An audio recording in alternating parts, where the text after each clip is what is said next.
The Tech Disruptors podcast is proudly brought to you by channel sponsors, The Average Dad Tech Store and Stellar Data Recovery. Now, on to the show. My left video just went viral.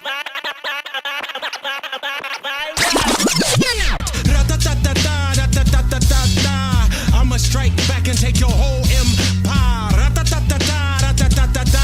Spontaneous combustion. I'm on fire. I'm on fire. I'm on fire. I'm on fire. I'm on fire.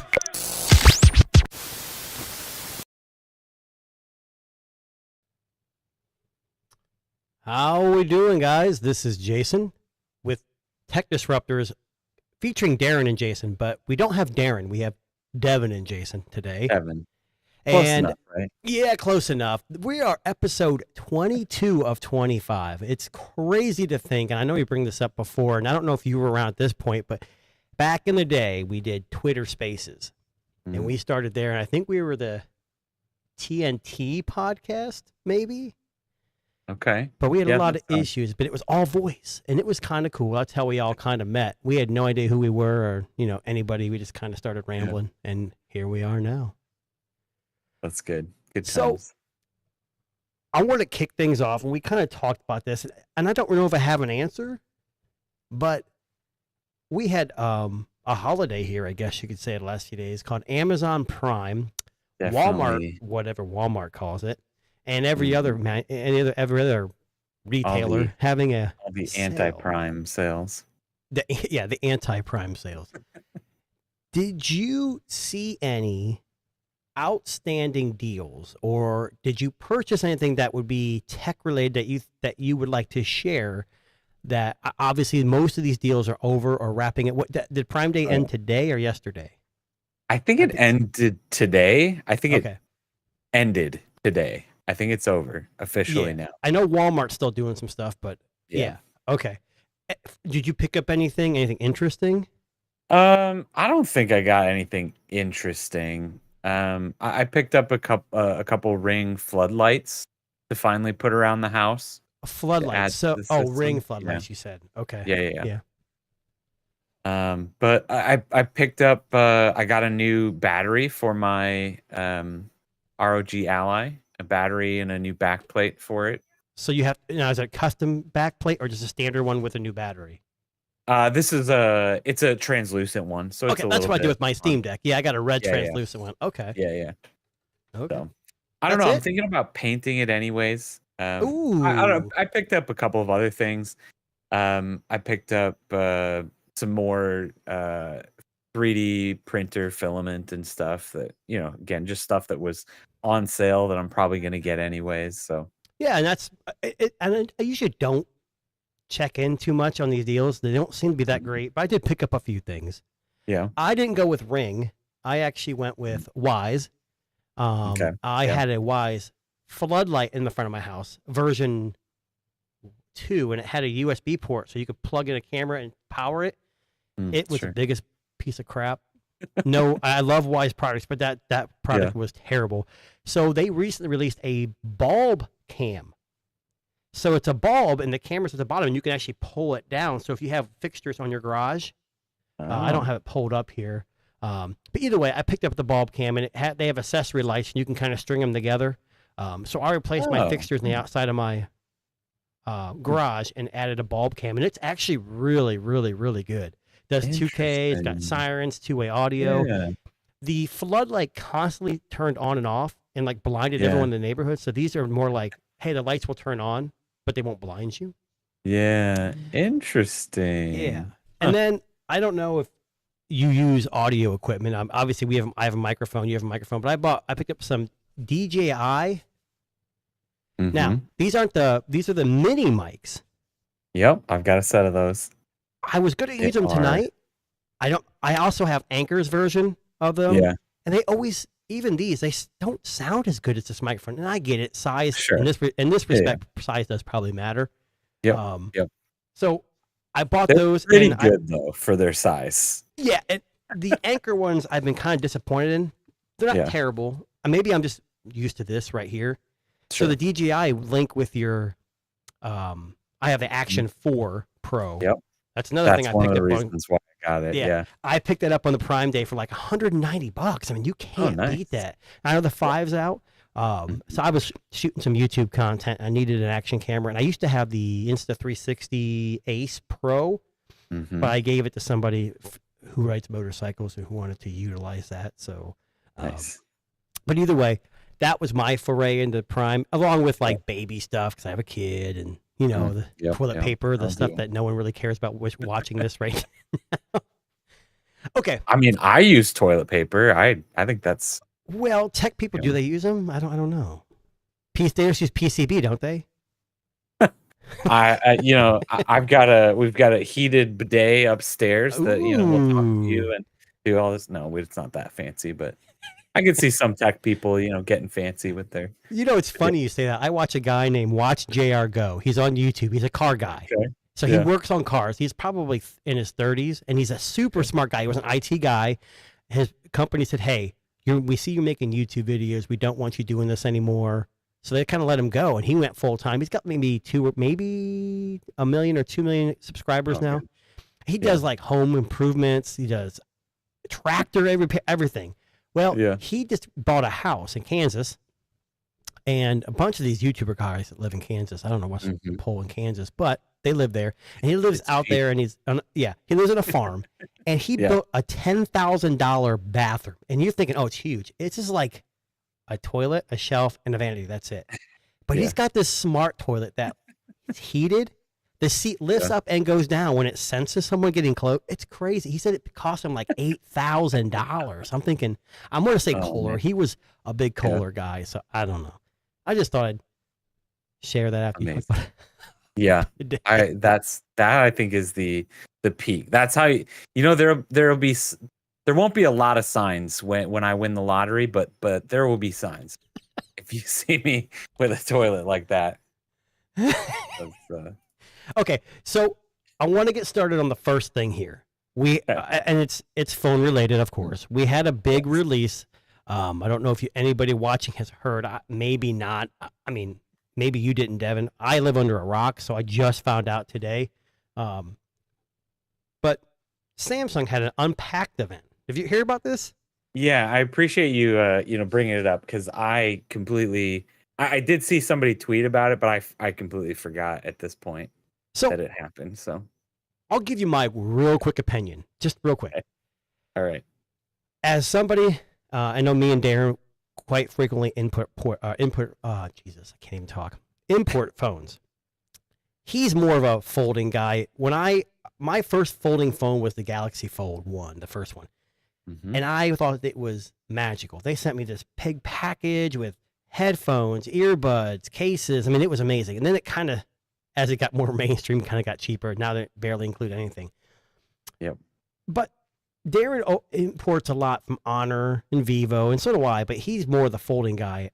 I'm on the fence with foldings and flips just because the screens do break. And to quote Dan from Grounded Tech, who he quite frequents our show, he mentioned that typically in flip phones, 2 to 3 years screen life, especially on a flip because you're opening it a lot more. So the big to do is this phone is thinner, it's faster, it's got some cool colors. I mean, as you can see, it's a blue color that everyone seems to love, and a lot of the big YouTubers are like, oh, it's back, Samsung's back, they've changed the world, and it's going to be a big deal. I don't know if I'm sold yet. So here's my thing.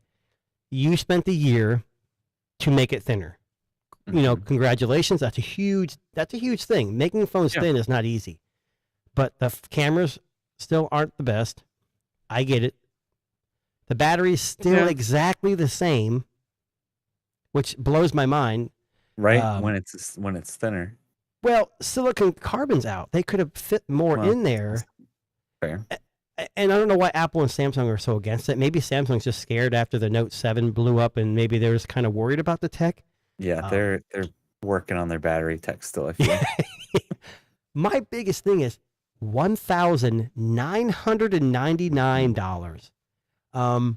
It's not the most technologically advanced. Now, I'm not saying that to be pessimistic. It's a great device. It's Samsung. It's got Google services. Right? There's better options out there that we don't get in the U.S. I'm not sold for $2,000. Now, that's me. I'm kind of backing out of foldables. I haven't been really happy with what we get in the U.S., but what are your thoughts?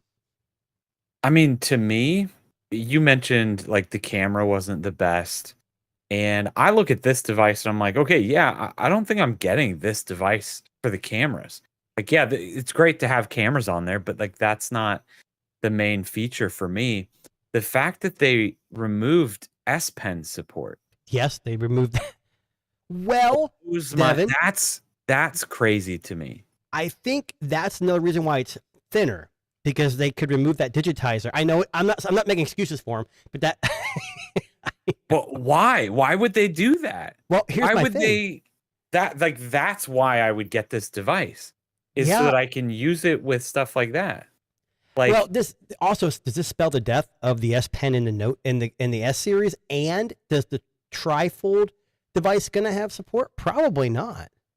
Yeah, I imagine that. Yeah, this is the death of the S Pen at this point. I wouldn't be surprised if we didn't get one at all next year, type of thing. Which is sad, but it's just the way that these things go, right? Is these companies say, oh, well, nobody else is doing it, nobody else wants it, but gosh, I don't know how that's not such a differentiator. When I think the last Ultra device I had was the 23. But okay, man, I have the 25. Yeah, I use my S Pen all the time. I love that thing. So, half the reason why I like that device. We had a conversation with Sam, and he was on last week, and I think he uses a Motorola stylus, which they're the only other company I think that really promotes the stylus in a phone, and it's not smart. And Samsung is slowly starting to take away the smarts of the S Pen, but it still worked. I'll be honest, and I think I'm in the majority, Devin. I don't think a lot of people use it.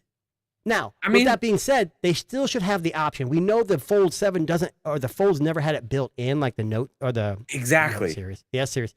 But give us the option. Yeah.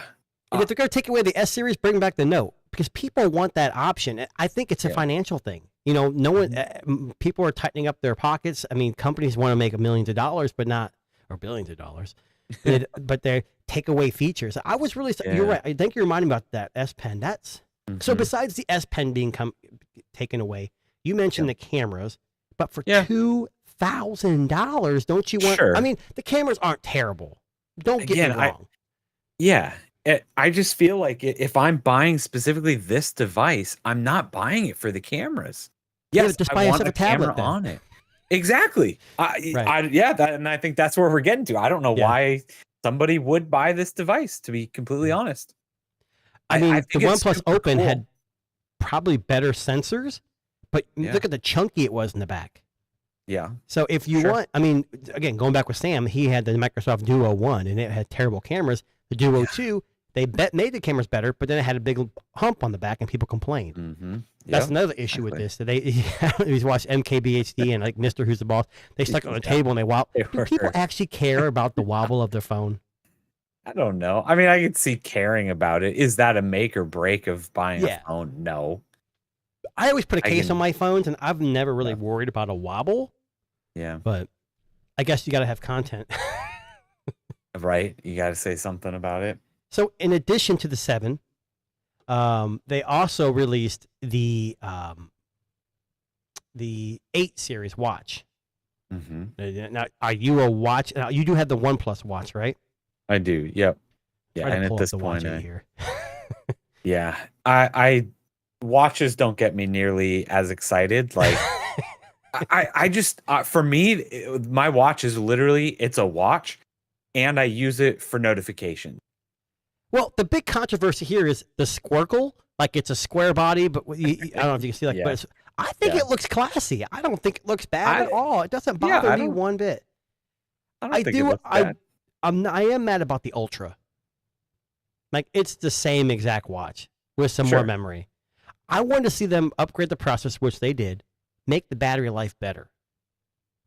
All this health stuff is fantastic. I will give them that. Yeah. But one omission, and I'm in the minority this time, the Pixel Watch, the Apple Watch, they have ultra wideband. So you can, for like Find My Device, for more precise, more specifically, you can use the watch to start your Tesla, like get in without having your phone in your hand. I don't think the Watch 8 series supports it still. I mean, that's a make or break for me, because even though Tesla doesn't officially support Wear OS, there's workarounds, and people have made some apps that work pretty good. I don't use my Pixel Watch anymore. I still have it, but I don't know. So overall, I mean, my biggest issue with the whole event was I wanted to see the trifold. Right? I did. And I wasn't expecting it at all, to be 100% honest. I wasn't expecting them to. And then when they didn't talk about it, I was like, all right, makes sense to me. They weren't going to talk about it anyways. Right. And then it was either that night or the next morning, and some exec is talking about, oh yeah, it's coming this year. Yeah. Wait, what? Wouldn't you want to tease it now? They didn't tease that. They didn't tease what's the headset they're working on? They mentioned it in passing, but they've already teased that. But I'm like, that feels like you either somebody spilled the beans accidentally, or I don't know. That I don't think that person was supposed to say that, or that was Samsung marketing that was like, oh shoot, we did really miss that. How did we miss that opportunity? Someone get out there and say something. Yeah, like, oh gosh, I guess people really did want that thing. Okay, yeah, go tell them it's coming this year. Like, yeah, what that feels like, just a marketing disaster, whatever they did. I can't think I was the only one waiting for it, and that Apple used to do that, and then there's more, like one more thing. I don't know. The biggest thing is, like, I don't know if maybe they just wanted everybody to pre-order this first and not wait. It's all about the money. Yeah, they're like, well, why would we announce it when people won't order it? Yeah. So, I don't know. That was kind of a letdown. That's going to be? That's what I was going to say. The Fold 7 is let's just say it. In the U.S., it's $2,000. If Darren was here, he'd say in Canada it's $18,000. What do you think? I'm gonna say $3,300 to $3,500. I was gonna say, yeah, it's got to be well over that 3,000 mark. Well, we know Huawei's out there with their Mate, whatever they call it. I don't remember off the top of my head. And I'd love to import it, but for like $4,000 or $5,000 it would cost, and not having Google services, it's not worth it. But a company is trying to beat Samsung to the punch. So a company called Techno, again, not available in the U.S. Now, I know some U.S., and I think Darren's even got his hands on a few Technos. I was told by a guy who works with them and gets their devices and reviews them, they don't work in the U.S. I find that hard to believe, but I don't know. I've never had one in my hand. And this company is a niche company. They do make some folds, and I don't know if they do make a flip phone, I think. But in a brief... They make a lot of random, very cool phones. And the thing is they're usually mid-range to budget, and they usually punch way above their price range.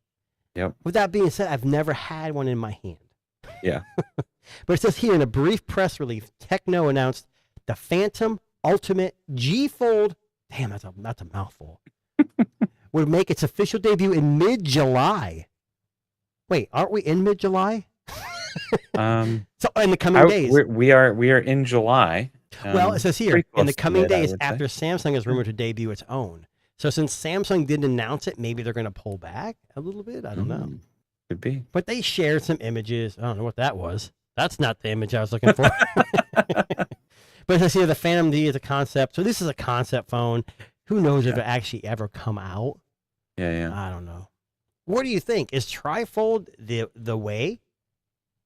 Yeah, I mean, we talked about it a little bit last week, and I think it really is a solid, again, end game at this point. Is it the way to go today? No, probably not. But is that a pretty solid end game? I think so. And with how these phones are progressing, I think that it makes a lot of sense. Okay. If I think though that like we're never going to get to a point where that's the only kind of phone.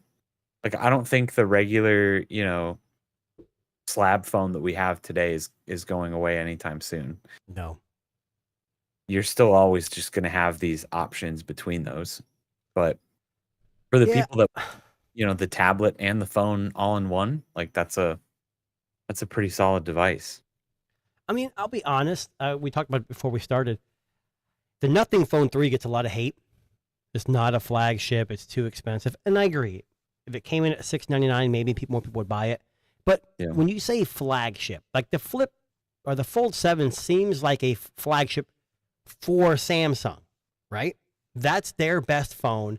And while Honor might make a better phone, that is their best phone. That's their best stab at it. Well, at least that's what we think. Sure. My thing is with the Nothing Phone 3, I'd rather have the Nothing Phone 3 than the Flip 7 just because I don't need the Flip right now, and it's $2,000. Yeah. So, for example, the Nothing Phone 3 in the U.S., now I think the pre-orders are over now. If you pre-order the phone, it was $799, 16 gig, 512. Came with free ear ones, I believe. Okay. And then if you bought the headphones, the other controversial product they made, you got, in the U.S., they knocked $50 off. So you could get the phone, the headphones, and the earbuds for about $1,000. And the problem is people are saying, well, $799. That's not, to me, 16 gig 512 kind of eases that price. But this is Nothing's best phone to date.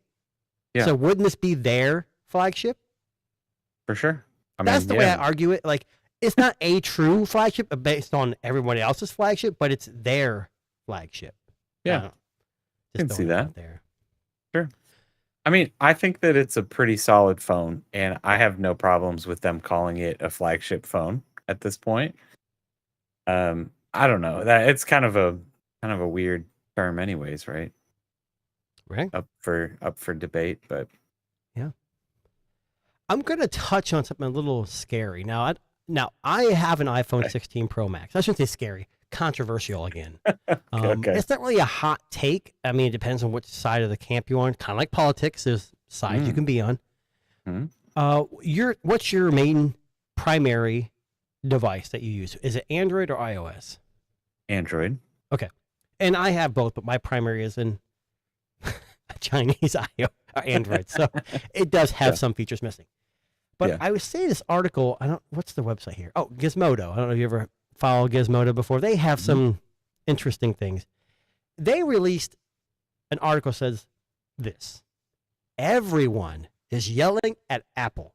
And there's a picture of a boycott sprayed on the window. Now, I know there's a lot of hate with this new liquid glass design. And I know we talked about it before, iOS 26. And they've actually, the latest beta, it's pretty much gone. Like they've taken it away. So there's hate. But this one says it's also have become the latest target of climate change activists. I don't know. I mean, that's got to be an ongoing issue with a lot of companies. Yeah, right. But there was something in here. So Trump is mad at him because he wants phones made here in the U.S. Sure. And I don't know. So do you think Apple... So we know there's always... anybody who's in the spotlight is going to have controversy. We already know that. Oh, yeah. Absolutely. Never going to please everybody. Do you think that Apple gets a lot of hate, at least currently in the climate we're in?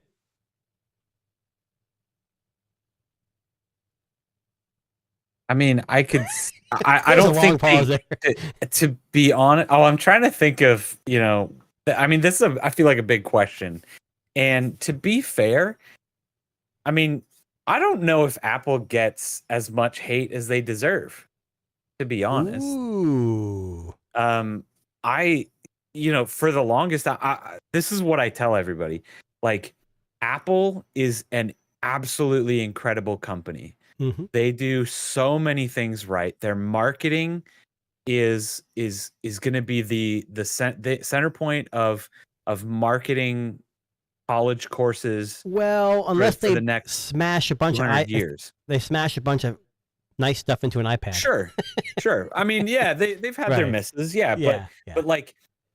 but the fact that they have convinced so many people to buy a phone and then buy a lightning cable to charge it instead of using the standard that is 10 times cheaper, like the brilliant business. Yeah. They're making a lot of money. Is it good for the consumer though? No. The it's Walled not. Garden is a marketing machine. Subscription services, which have been around forever, is a marketing machine. They lock you into the Apple, the iPhone, the watch, the MacBook. If you like that, the tablet, everything works seamlessly. It does. It's not a bad product, but I mean, the hate here is, they don't innovate enough. That's one of the criticisms. They slowed down on innovation. Trump is saying here that, hey, I don't want you moving because they said we're going to move to India. I don't want you moving to India, 25% tax. But I think even with the 25% tax tariff, even with that tariff, I still think it'd be cheaper to make these in India or China, because here in the U.S., I can't imagine it would be easy just to sell. It's only going to be 25% more expensive to pay American workers. Yeah, and I made a comment on X the other day.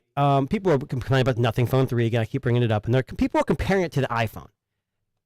Okay, here's the problem: if you an Android user and you don't like the Nothing Phone 3, you don't have to buy it.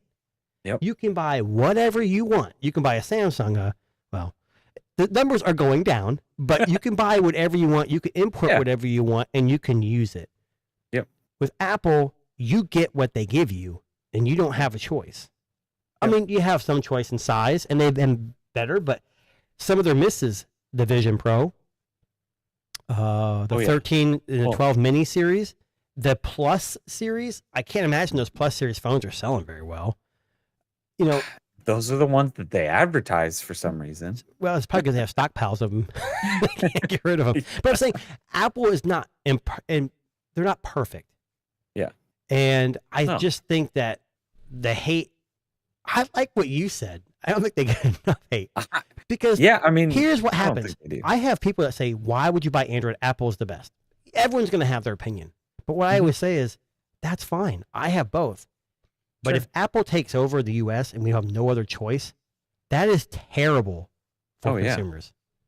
100%. You can like what you want, but if we don't have anything, what's the point? I don't know. It's kind of sad, but I kind of like it. I've never was a big Apple fan, but I have an iPhone, so I know, understand. I've used iPads before. I do not like Mac OS, and it's not because it's bad. It's just I'm not familiar with it. Yeah. As simple as that. I thought it'd be a lot like Windows. It's not a lot. It's similar. Not anymore. No. I went through a huge Apple fanboy stage, like end of high school, going into college. And as soon as the funniest thing was that I literally became a massive Apple fanboy, and then my first job out of college was with Microsoft, so I was like, oh cool, I guess I'll stop using Apple products for a while. And then I started actually using other things, right? And I realized how much I didn't need the Apple ecosystem anymore. Interesting. I'm not stuck in it, so I guess that's where I'm good. So I wanted to do a story just for Darren. I know he's not here. He's probably not watching. He's probably it's 3 or 4 in the morning there. I don't even know. That's fine. So he likes to talk about robots and AI, and I tended to focus on not that. So a news article came out of Detroit. After a stroll in Detroit, a humanoid robot goes viral. Now, I don't know why I can't find the video that was on here, but basically this robot just walked down the street, and it went viral because people were like, what the hell is it doing? It says one young lady made a video, and her video went viral. All she kept saying was, wow, there's a robot on 7 Mile. That's all she said, and it went viral. So it says here, this says Cartwright, 56, was right outside of his warehouse with 11 robots and counting, testing the running speed of the whatever Unitree G1 robot. and trying to see how fast it could run until it abruptly stopped traffic. I don't know. We talk about AI and robots going to take over the world. Yeah. If you were, I'm not sure. I don't live in a metropolitan area, so I'm pretty sure this isn't going to happen anytime soon. Yeah. If you walked out your door right now, not right now, anytime, I guess, doesn't matter when, and you just saw a humanoid robot walking down the street, what would you be? Let's take a poll. I mean, no one's chatting in the chat, but would you be scared? Would you be excited? Would you be like questioned, like confused? Yeah. What would you be? I mean, I think I would, be trying to figure out like, what is it? Like, what company is this? Is this like a personal robot? Is this like, delivering packages for Amazon now? Like, what is this robot doing? I think I'd be more excited than excited. Well, I'd be scared because unless I knew what was going on, like I don't know what they would be doing. It's like iRobot or I would. My first instinct would not be like, this robot is here to take over the neighborhood. Like, I need to go and get some extra RAM for it to eat or something. But like, I would assume that it's doing the job of that the humans told it to, at least for a little while first. What comes to mind for me, and I don't know if this comes to mind for you, but it's not so much like iRobot or T2. It's this. Oh yeah. I'm gonna walk down the street and my whole family's got to fight these things off because it's coming to life. Can you imagine? Good movie, by the way. Oh yeah, it's been a while since we've watched it, but yeah, I remember that. That was a good one. It just popped up out of in just talking about this. But this was brought up by Sam in our chat, and I think you mentioned this too. So I'm not a hardcore gamer. I do jump on Roblox once in a while with my kids. It's not very intense. I do play like Doom Eternal and Cyberpunk 2077. And what's interesting, Devin, off the side here. So I got this monitor right here. You can see that's that Intel Arc computer I built, and I've run Cyberpunk 2077, Doom Eternal. Every game is optimized better, and everything is run amazing. But you know what doesn't run amazing? Roblox. It is choppy, and I went to the settings and set it to like 120 frames per second or 60, and it was choppy and slow. Really? Because that's what my daughter literally has sitting right here, and that's the only thing she plays anymore is Roblox. And with the Arc, same card. Yep, B5A. So it hasn't been turned on in a while, so I was doing a bunch of updates, and the last update it said was like 7 or 621, and it just kept saying already installed. Don't worry about it, but it keeps giving me a warning there's an update. It's the weirdest thing. So I don't know. But either way, that's the kind of gaming that I do. It's not always intense. I do have a Anbernic. I don't know what the model number is. Basically, looks like a little handheld, and it plays a bunch of retro games. We talked about Game Boy. You have a Chromatic? I do. Yep. So it's upstairs obviously, right now. Yeah, you weren't ready for that. No. But I grew up. I kind of remember the Atari very briefly, but that's about as far back as I go. And you can probably figure out where I'm going with this. I can. Yep. A company named the Commodore 64 has released their first, I guess, computer in over 30 years. And I'm thinking in 30 years, that would what 1995? Been a while, yeah. They had a computer in 1995? I don't know. Oh, I guess they may have. The 90s was what, the x86 era, like 486, 386? Maybe. I don't know. Either way, this is not like your typical throw together, we're just going to do retro gaming. It's no software emulation. This faithful recreation of the original motherboard runs on an AMD, we talked about this, Artrix 7. I don't know what the FPGA is. Yeah, that's got to be some just specialty chip they made for this. Yeah, I'm assuming it's not a powerhouse, but it's going to be called the Commodore 64, and they're going to have different versions. You can pre-order it right now for $299, and I think they go up to $499 for the Ultimate, and it's in gold. And this picture you see here with this like translucent look, it's actually the mid-range one, I believe. There is a video. I haven't watched the video. Have you seen this video? I have not. Just again, because I'm not insanely interested. Yeah, I'm just in the Commodore 64. Yeah, I'll just super play it. Cool, but yeah, I think it looks interesting, but I didn't play a Commodore when I was young. Yeah, but this is what I mean. It was popular in its day, maybe. Yeah. Honestly, I just am more curious as to what they've been doing the last 30 years. Like, have they still been a company?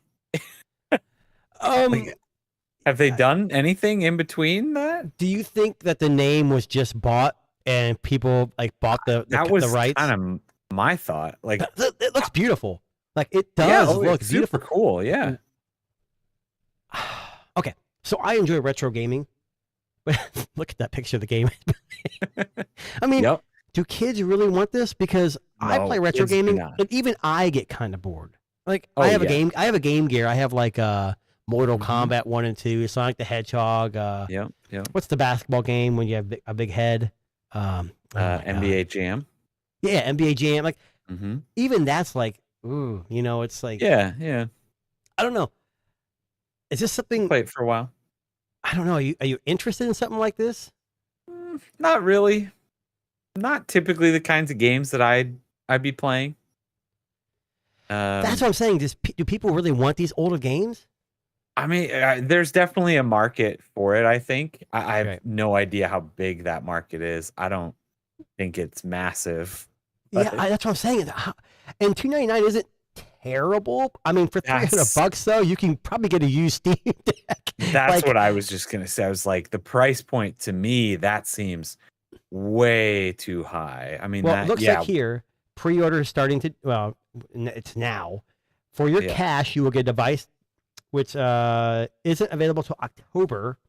Doesn't do software emulation, but it's claimed to be compatible with 10,000 plus original games, cartridges, and peripherals. So, if you have your Commodore cartridges sitting, who the hell has these anymore? Except for like, it's like, we're tech enthusiasts, so we like nitpick phones and computers. So there are gaming. I've watched some of these retro gaming channels. Like they are huge, but is it big enough market? I don't think so. I don't know. This doesn't feel like it's going to go very far to me. I follow a lot of retro game stuff too, like just social media. It's become a much bigger part of the content that I consume recently, and there's not a lot of Commodore 64 content out there. No. I don't even see Atari content. Honestly, it's mostly like GameCube, all the Game Boy stuff. I was never a Nintendo guy myself. Like I had a Nintendo and I have a Switch, but I was more of a. You know what company I would like to see come back? Actually, a couple companies. I would like to see Atari come back because they're still around. I think they still make games. They do still make games. They just released their recreation of Missile Command. Oh, like a week or two ago. Yeah. Atari, Sega, man, they were a powerhouse today. And I get it. To bring back another, it's like in the U.S., Samsung and Apple dominate the mobile scene. So it's hard for any other company to even make. I mean, Google's got the limited amounts of money, but nothing. I keep bringing nothing up. But, they're a small company. They don't have that reputation that those companies have. So for Sega to come back and say, hey, we're going to make a new console that's going to blow, it might blow away Sony and Xbox, but is it going to make a splash? No. Yeah, no. What Sega exclusives? I mean, it's all about exclusives too, Yeah, especially in this day and age where there's a lot of like talk around the gaming industry that like this might be the last generation of consoles, like period. What do you mean? There's so many people going to just PCs and that kind of hardware. Like it would probably be so much more financially in everybody's favor just to make phone apps. Like they could make the same games run on your phone and make so much more money than have to sell these consoles at, because as far as the consoles go, these companies aren't making money on the consoles. Hopefully they're breaking even. Yeah, they're making their money on the games. Steam isn't making money on the games necessarily. Well, I guess they would, but I shouldn't say they're not making them off the hardware. They're making money off the software. Yeah. Oh, yeah. I mean, absolutely. But doesn't Xbox have like a streaming thing too? Yeah, exactly. So I know Stadia failed, but Stadia was way ahead of the game. Oh, 100%. They were too far ahead. I think that that's one of the nails in the coffin. Yeah.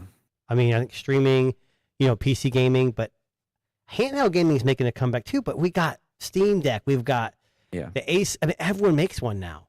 And these chips are getting better. The new AMD Strix with AI, 395, whatever it is. Yeah. That mobile GPU is it's jaw-dropping. I think you're going to see a handful of things like the Switch, like the Asus ROG Ally, the Xbox Ally. You're going to see Xbox even has their own Quest. Yeah. You're going to see stuff like that, but then you're also, I think you're going to start seeing more stuff like that, but it's just the screen. It's going to be fully streaming. We're getting to a point where, or just, I'll have a little box in my house so that I can stream stuff from that, but it doesn't do anything else other than stream to this $50 handheld controller thing that I have.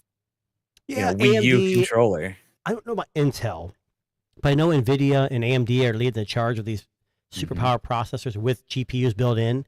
And I know I'm not saying Intel's bad by any means, but I see more of it with AMD. Yeah, they've got a few they're a little bit behind, but like the Intel Arc series, they were terrible. They weren't as good. I hate to say the word terrible. They weren't as good when they first came out, but the new ones, they're powerhouses. So I think you're right. I think we're going to see, but that's a total opposite side of the spectrum, because what we're looking at here is 120 megabytes of DDR2 RAM. And that's that's megabytes. Oh yeah, no, this is like true to form. We're recreating this device. And if you don't know what that means, that's nothing. That is definitely like back in the day, like 120 megabits of DDR2 memory is probably back that time was probably expensive. $500 probably now, whatever. Yeah, it does 1080p, 50 hertz, 60 hertz, obviously here in the US.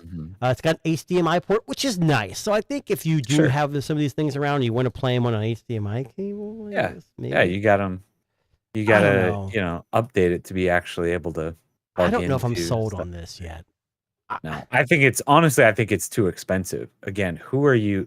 You're not going to get anybody but the hardcore people who are ready for this. Who's just going to shell out $299 for the worst version of this? You're right. But just, I think to give it a try. Well, and it's $299 and it goes up. So, and I was looking when I was looking at the pre-order site, I was trying to think, well, the $500 one's probably a hell of a lot better. I think it's just a look. I think they only changed the look, which is cool. And I think the gold one is like autographed. But do I want a Commodore 64 CEO autograph or whatever it's going to come with? I can't remember, but I don't know. I guess if you're a true fan and you keep it in the box and never open it, it could be an investment, right? You know what I think will sell? You're looking at the pre-order, aren't you? And I'm not impressed. Let's go to the complete opposite side of the spectrum. We talked about this, and I know you didn't really seem too enthralled, but so on the opposite side of the gaming spectrum is this thing called the Next Playground. Okay, this is a Prime Day thing, so this is a little bit old. So I was seeing this device popped up on my TikTok and social media, Facebook, whatever. Look how small that is. It's a motion controlled console. That's the entire thing right there. There's no controllers, no nothing. So basically what it is a Microsoft Kinect without it's not radar, but whatever sensors they use, it's basically just a camera. Yeah. So it's normally $250, and you can grab one for $189, $60 often when they first came out, they were only $199, so they must be getting some press, so they're raising the price. It comes with 5 games, but they require a 3 to 12 month subscription service to get access to all the games. Now, it's $100 cheaper than the Commodore. Okay, it's true. I don't know the specs. It doesn't say My much kids about would the specs. probably play with it for longer. Yes. So if you have kids, it's got Fruit Ninja, a Beat Saber like dance game. It's got like, I know this is big for you, Devin. Peppa Pig, Sesame Street, Barbie, Teenage Mutant Ninja Turtles. All things we would play. Now this is kid friendly, so there's no violence, no cussing, no profanity. It says it's kid safe plus COPPA. I don't know what the heck all that means, but it can also be used offline. But my thing with this is, if I spend $199, let's say I get it for $199, and I spend $50 a year, am I going to get more usage out of a NEX Playground or a Commodore? And I'm talking about, I shouldn't say me, my family. Yeah. Yeah, if you got kids, 100% this. 100%. I almost bought it when it first got released, but I was like, is this going to be one of the, what was that console that came out that was all online that failed? It was similar to this. It was a box, and it had a controller. Shoot.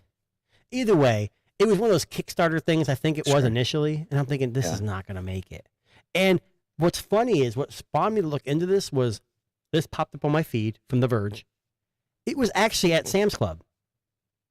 They actually had it on the shelf. Yeah. Now, I don't know what the price was. Have you seen one of these in any stores? Oh, no. Now, I don't know if Costco has it. I don't have a Costco close to me. I know. That's bad where I live. I don't even have a Costco close to me. But I think the biggest problem with this is that it's just going to get old. This is obviously going to need standard, or it's going to need updates. It's going to need its own games to play, right? You can't just pop in your copy of, whatever game you just bought and play it on this. So it's going to need continued support. That's why they're doing the subscription model. But yeah, how many people are going to keep? Oh, I don't know if I read it on here, but it listed how many games were even available, and there wasn't maybe 50 total. Yeah. My thing is, if you stop paying, you lose access to that. So you only get 5 for free. And the thing is, it's like, its prices seem high. It's like the Playdate. Have you ever seen the Crank Playdate? I have one. I love that thing. It's pretty cool. Yeah. But it's definitely not worth $200. I shouldn't say that. It's worth it. It's hard to explain. Like, on the surface, it's not worth $200. This NEX Playground is not worth $200. The hardware is probably nothing. It's probably a very basic ARM processor running nothing, but they implement it in a way that people can use it. And that's where the Playdate, they kind of associate it with that. My thing is same with you, is I'd rather have this than the Commodore, just because I have a family. I don't think my oldest kids would be too happy about it. But if they implement like some workout stuff, which I think I've seen some stuff about that, and they can indulge some adult stuff, I think it might actually do pretty well. So I don't know. That's I just thought I'd bring that up. I don't know why I just happened to bring. That's an interesting one.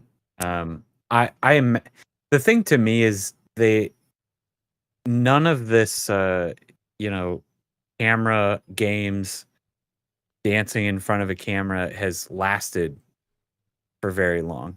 No. Anytime that somebody brings it out. But the problem is that people keep bringing it out. The Switch 2 just launched with a camera. And they're going to be doing stuff like this. So I don't know. Maybe Nintendo knows something that we don't. But I think the technology is, I know it's there. It's just not implemented right. The Kinect was way ahead of its game. Or ahead of the times, I guess. But I don't know. I'm not a huge fan of it either. Especially with the Switch 1. You can strap those damn controllers to your legs and do Just Dance. My daughter was doing it for a long time. Mm-hmm. Same with the Wii and everything else. Yeah. Speaking of the Wii, I did pull up my Wii U. And you probably can't see, but there's a shelf right here. I've got all my Wii U games. That's the only Nintendo product I bought since the Switch, and I used to love the Wii U, but anyways. Yeah. Yeah. So, Those were good consoles. I'm going to do some bad news now. Uh-oh. So if you're ready. Now that Darren's here. Well, it was already bad once he chimed in, but at least we can't do Mac and Me, right? That is good. I will not show a clip of Mac and Me. So this would be the perfect story to do it with. Yeah. I don't want to get too political, and this is not political at all. So if you're listening, do not jump out. It's not political. But we know Elon Musk is a trillionaire, right? He does SpaceX, which is doing great. He runs Tesla. That I have a Tesla, but the stock goes up and down. So there was a thing on X. He's got an AI bot or AI named Grok. Is that how you say it? Grok? That's how I would say it. Yep. So there were some posts on X where he was saying Grok was doing some anti-Semitic, posts, and I don't know where I was watching. They read some of these. Holy crap, they were bad. They were bad. Like Grok was like nonchalant about it. Oh yeah. And of course, people said, "Oh, remember when he did the Hail Hitler?" Whatever. So ha ha ha, whatever. Yeah. So he supposedly they made a release saying, "Hey, we're going to take these posts down." I think this is what we're going to see. It's not just Grok. It's not just Elon Musk. Yeah. It's all AI. They're going to make mistakes, and if they're learning, they're being informed by something. Okay, but either way, I want to ask you. First off, there's a lot of AI out there. Oh yeah. What were your thoughts when you saw, or if you heard about this? Were you like, "Oh, here we go again," or was like, "Oh my God, is this terrible," or what? Two things. Okay. First, is this kind of stuff going to happen? Yes, 100%. Right. Second, how many times does this have to happen before one of the biggest companies in the world tells their AI to not very, very specifically do not become pro-Nazi? Like, how difficult is this, guys? Like, I get it. Stuff like this is going to happen. People are going to test the limits of AI. What? Sometimes Elon Musk isn't stupid. Control it. He's got robots. He's got Tesla. He's got. They're not. This isn't something that he just said, like. Oh. Yeah, like how many times this story came out 10 years ago when what was it, Microsoft ran some AI chatbot that went super pro-Nazi after reading the internet for like an hour. Yeah. Like, how many times does this have to happen before you put in that specific, like, can we write that one line of code that says, under no circumstances will you become pro-Nazi? Like I don't think it's that simple. I don't think you can just enter a line of code, because if it's a learning code, it's going to overwrite itself. I don't know. Here's where it gets scary. So, like I said, I have a Tesla. I'm not bragging, because the way I look at it, where I live now, there's not a whole lot of Teslas and EVs in general. Yeah. It's more rural. It's like people actually kind of look at you funny. But like when I go to bigger cities, they're like a dime a dozen. Like they're everywhere. Oh yeah. And when we went out to San Francisco, oh my God, they're everywhere. It was probably, I mean, 5 out of 10 cars were Teslas, and then 3 of the rest of the 5 were Waymos or other EVs. Yeah, there were so many. Yeah. Well, what makes it worse is a couple things. So we know that, at least in the U.S., Trump has signed this big bill, and he's pulling out, rebates for EVs and solar power. So there's going to be a pullback on EVs here in the U.S., more than likely, just because tax credit's not there. I hope it doesn't kill it off, because I want the choice. I love gas engines. I love working on gas engines, but I like to have choice. Just like with cell phones, I like to have choice. For sure. But here's what's interesting. Grok is going to be available in every Tesla.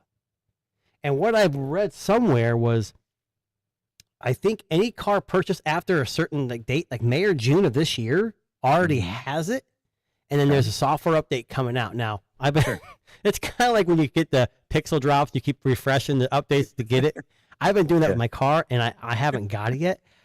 But how would you, I want to ask you this question. So we know how AI works on a phone, right? Hey, generate this image for me. Hey, Gemini, you have a conversation. How does this work in a vehicle? Like a Tesla specific, I know they have probably the best self-driving out. So you're driving your car, or I'm sorry, your car's driving you. You're paying attention like you should be. Yeah. What are you using Grok AI for in your car? Yeah. And I think this is going to be the problem going into the next couple of years is that the car is going to be the least weird thing that we're going to be talking about getting Grok put on. What do you mean? By the end of the year, we're going to have like, why does this microphone have Grok in it? Like, why does it have a Grok button on it? Why do I need that? You think he's going to spread that far? I mean, not Grok specifically, but like everything is going to have AI, right? Like why does my refrigerator have AI on it? Like just well, Samsung does have a smart exactly fridge. Right. Like we've been going that direction, and I have a feeling like that's going to be the new wave of, you know, it already has obviously hit phones and a lot of technology. Like that's the new wave, is adding AI to it and making it smarter because of that. There's going to be a lot of tech, I think, that gets AI, and I mean, but how are you going to utilize it in a car? Like, I also think that Grok, what's the weather? You're driving, you see the weather. Exactly right. Like, I think right now it's just a fancy AI is the hot button word, right? Everybody wants AI. Yeah, that they're just renaming your voice assistant, right? Like you've already had a voice assistant in your car for the last 10 years now. You know, they're just renaming it and giving it a different voice. I don't know. I just thought it was interesting. I think it's cool. Like, I want the update. I want to see what it can offer. I'm always excited about updates. I've never had any negative side effects of updates in my car, but I don't know. So I'm going to give you an option for this could be the story. One. Yeah, this could be the one. It's going to take over. I'm like, I'm going to navigate to work. It's going to take me to California or something back home. Yeah. Exactly. I'm going to give you an option now for our last story. Okay. We could talk about a mini robot or the Pixel 10 series. Neither of them are like exciting, but interesting. I mean, honestly, the Pixel 10 is probably more exciting to me than a robot. Well, of course you picked that one because it's kind of a negative article, but you didn't know that, so I'll give you the benefit of the doubt here. Okay, just ask Grok to give us a quick summary of the article. And okay, I'm going to preface this by saying we know that the 10 Pro, Pro XL, 10 Pro Fold is going to be the next iteration of the Pixel series. And going back again, I'm bringing up nothing again. We say that's not a flagship, but we know the Tensor series chips definitely aren't flagship either, right? Yeah. But they consider the 9 Pro XL with the Tensor G4 a flagship, right? I would consider it a flagship as well. But why? Why over the nothing? Because of the cameras? I would consider the nothing a flagship as well. To be okay, honest. Fair enough. Well, here's what we know: the G4 was a bomb. I shouldn't say a bomb. I don't want to be mean. It wasn't as good. Let's just say that. But overall, for the most people, the phone worked just fine, right? Exactly. Yeah. Well, we already got some Geekbench scores, which we know we love those, of the Tensor G5 that's going to be coming up in the Pixel 10 Pro. Yeah. Middling performance. So looking at this, it says here it scores 2,276 and 6,173. So that's single core, multi-core. In comparison, the Snapdragon 8 Elite does over 3,000 and 9,000, and Dimensity does about the same. So I gotta ask you, if these are true, have you been a Pixel fan? Are you a Pixel guy? Do you like Pixel? I actually really like the Pixel phones. Before this phone, I had a Pixel. Yeah. My wife has the 9 Pro XL. My daughter is still using our old 6 Pro. That's what she. So my coworker does that too. He's got a 6 Pro. His wife's got a 6 Pro. Yeah. I think he got his daughter a 6 Pro, but he got his youngest like a stylus, like the motor stylus. It was free or whatever. Yeah. And my wife uses a 9, not the 9 Pro, but she uses the 9, the pink, the core. I'm sorry, coral. Mm-hmm. So you see this. Mm-hmm. Is this going to keep people from buying it? No. Or is it just a tech guys thing? Yeah, this is a tech bro thing, because who uses all of that power anyways? Are you going to notice that if you put the phones side by side and you open your regular apps and you do your things, are you going to notice a difference in them? Yes, because, and this is what people don't understand. Nothing Phone 3, any of these lower mid-range processors, I shouldn't say lower, any of these Tensor G5, it's all about software optimization. Yeah. So if you ever use a Nothing 3A or a CMF phone 1 Pro or 2 Pro, yes, they're not Snapdragon Elite, but they're such well optimized that they blow, they punch above their weight class. Yeah. Yeah. I think what Pixel separates Pixel away, and kind of Nothing, I keep bringing Nothing up because they've been like punched a bunch this week. Mm-hmm. To the point where people are saying they're going to go out of business, which whatever. I think it's all about software, and I think Google leads the way. I mean, they are a software company first. People, like I had people say, "Oh, my iPhone's faster." Good for you. What are you using it for? What are you using all that power for? Yeah. Oh, you're playing games. I can play games too. I don't know. Are you excited for this phone?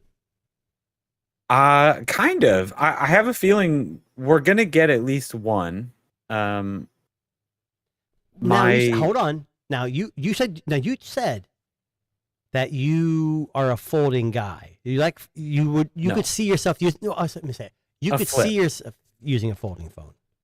I could see getting a Flip just to try it out. A Flip. I'm sorry. Okay, because the Pixel 10 Pro Fold looks like an interesting choice as well.